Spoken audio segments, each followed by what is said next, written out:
हाँ जी बच्चों, जमात 10वीं साहित्य सुगंधियाँ पुस्तक विषय पंजाबी जो अपनी तीजी भाषा कह दें आप कक्षा 10वीं। विसाखी का मेला जो इस तो पहला भी आप प्रश्न उत्तर किए हैं जो अपनी है काव सत्रा साहित्य सुगंधियाँ पुस्तक के तनीराम चातरिक की रचना विसाखी का मेला विचों लईयां गई हैं। इस कविता में कवि ने विसाख महीने की कुदरत का वर्णन किया है तो एक पेंडू मेले का चित्र भी पेश किया है कि एक किसान है अपनी पत्नी नूं अपने नाल चल के मेले की खुशी नूं मानण लई कहता है तो इन्हां दे विच की है विसाख महीने की कुदरत का वर्णन होया है।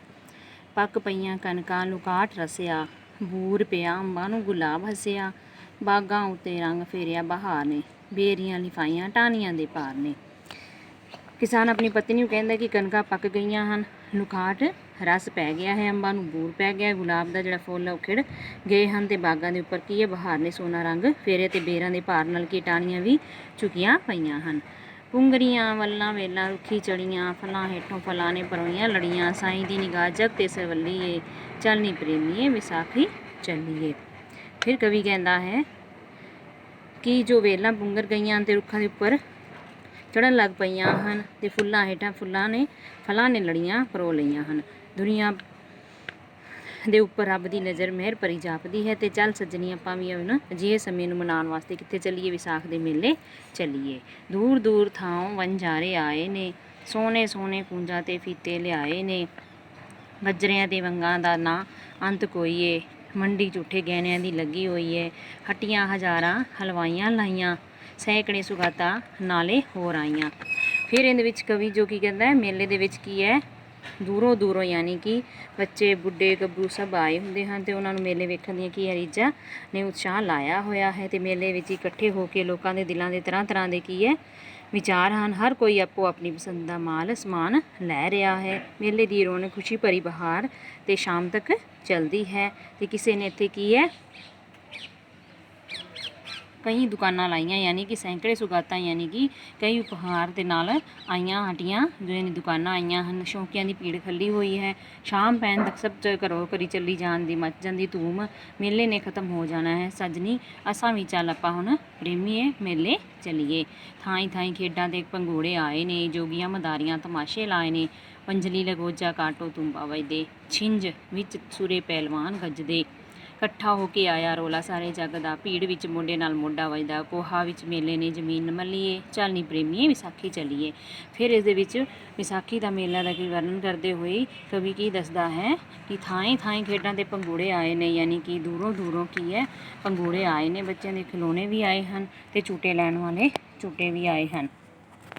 ਜੋਗੀਆਂ ਮਦਾਰੀਆਂ ਨੇ ਤੇ ਜਿਹੜੇ ਜੋਗੀ ਮਦਾਰੀ ਆਏ ਹਨ ਉਹਨਾਂ ਨੇ ਵੀ ਕੀ ਬਹੁਤ ਹੀ ਤਮਾਸ਼ੇ ਲਾਏ ਹੋਏ ਵੰਜਲੀ ਵੰਗੋਚਿਆਂ ਕਾਟੋ ਤੁੰਬਾ ਵੱਜਦੇ ਛਿੰਝ ਵਿੱਚ ਸੂਰੇ ਪਹਿਲਵਾਨ ਗੱਜਦੇ।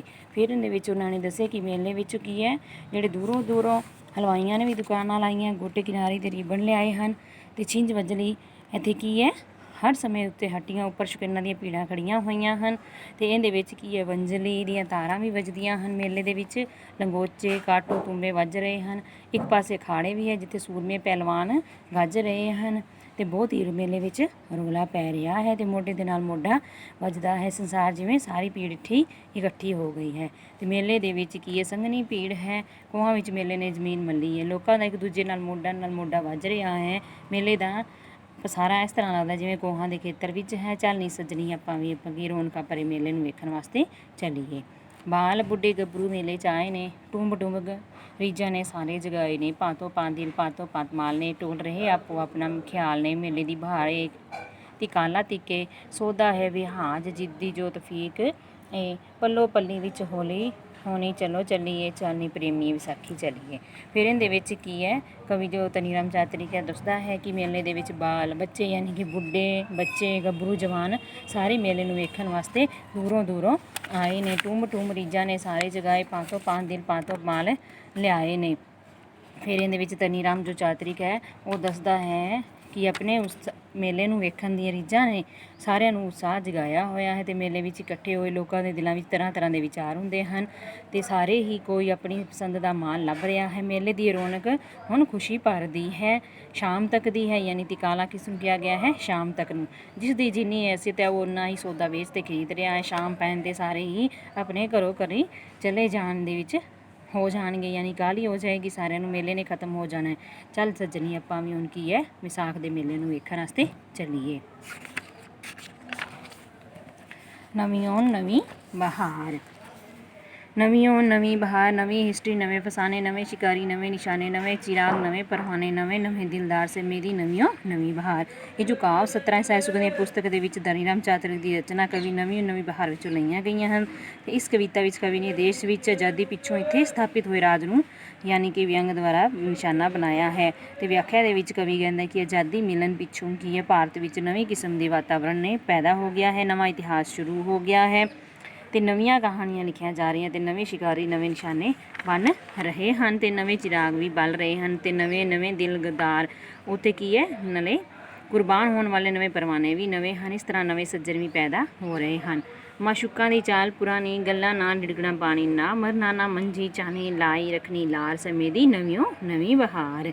ਫਿਰ ਕਵੀ ਕਹਿੰਦਾ ਕਿ ਭਾਵੇਂ ਆਜ਼ਾਦੀ ਆਉਣ ਨਾਲ ਨਵੀਆਂ ਗੱਲਾਂ ਹੋ ਰਹੀਆਂ ਹਨ, ਪਰ ਅਸਲ ਵਿੱਚ ਇੱਥੋਂ ਦਾ ਰਾਜ ਪ੍ਰਬੰਧ ਕੀ ਹੈ ਪੁਰਾਣੇ ਤਰੀਕੇ ਨਾਲ ਹੀ ਚੱਲ ਰਿਹਾ ਹੈ ਅਤੇ ਉਹ ਮਸ਼ੂਕਾਂ ਦੀ ਤਰ੍ਹਾਂ ਗੱਲਾਂ ਦਾ ਪਾਣੀ ਰਿੜਕ ਰਹੇ ਹਨ ਅਤੇ ਗੱਲਾਂ ਨੂੰ ਸਿਰੇ ਪਾਸੇ ਨਾ ਲਾ ਕੇ ਪਲਾਂ ਵਿੱਚ ਹੀ ਕੁਝ ਹੀ ਨਹੀਂ ਪਾ ਰਹੇ ਅਤੇ ਲਾਰਿਆਂ ਵਿੱਚ ਹੀ ਸਮਾਂ ਲੰਘਾ ਰਹੇ ਹਨ। ਨਵੀਂ ਕਿਸਮ ਦੀ ਅਮਨ ਪਸੰਦੀ, ਜੀਭ ਕਲਮ ਦੀ ਨਾਕਾਬੰਦੀ, ਆਜ਼ਾਦੀ ਦੇ ਸਿਰ 'ਤੇ ਲਟਕੇ ਤਾਕਤ ਦੀ ਤਲਵਾਰ ਸਮੇਂ ਦੀ ਨਵੀਂ ਬਹਾਰ। ਫਿਰ ਇਸ ਵਿੱਚ ਕਵੀ ਕਹਿੰਦਾ ਹੈ ਕਿ ਆਜ਼ਾਦੀ ਆਉਣ ਦੇ ਪਿੱਛੋਂ ਯਾਨੀ ਕਿ ਨਵੀਂ ਕਿਸਮ ਦੀ ਅਮਨ ਸ਼ਾਂਤੀ ਕਾਇਮ ਕੀਤੀ ਜਾ ਰਹੀ ਹੈ, ਪਰ ਬੋਲਣ ਅਤੇ ਲਿਖਣ ਦੀ ਆਜ਼ਾਦੀ ਖੋਈ ਜਾ ਰਹੀ ਹੈ। ਤਾਕਤ ਦੀ ਤਲਵਾਰ ਸਮੇਂ ਦੀ ਨਵੀਂ ਬਹਾਰ। ਇਸ ਤਰ੍ਹਾਂ ਮਨੁੱਖੀ ਅਤੇ ਸ਼ਹਿਰੀ ਆਜ਼ਾਦੀ ਉੱਪਰ ਤਾਕਤ ਦੀ ਤਲਵਾਰ ਲਟਕਾ ਕੇ ਉਸਨੂੰ ਦਬਾਇਆ ਜਾ ਰਿਹਾ ਸਮੇਂ ਦੀ ਇਹ ਜੋ ਕਿਹੋ ਜਿਹੀ ਨਵੀਂ ਬਹਾਰ ਹੈ। ਧੰਨਵਾਦ।